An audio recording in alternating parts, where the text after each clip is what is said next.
ce pourrait être une lueur d'espoir pour les rhinocéros. Chassés pour leurs cornes, plus de 9600 animaux ont été tués par des braconniers entre 2010 et 2019 en Afrique du Sud.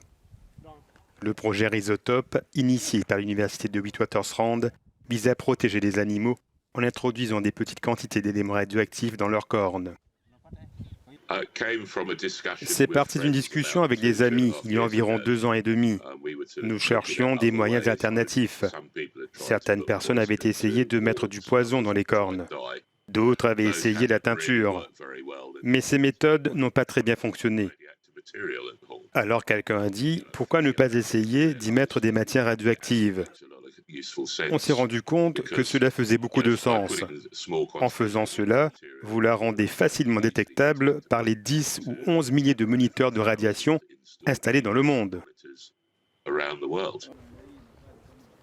La première phase de ce projet en collaboration avec une entreprise russe a débuté le 13 mai dernier sur 2 rhinocéros appelés Igor et Denver de la réserve de Buffalo Kloof dans l'est de l'Afrique du Sud.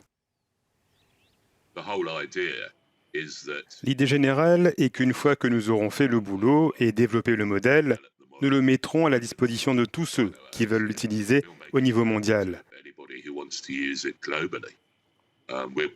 Nous sommes ravis d'aider, de régler la question de l'approvisionnement en radioisotopes et d'enseigner les techniques à mesure que cela devient une raison de fierté pour eux.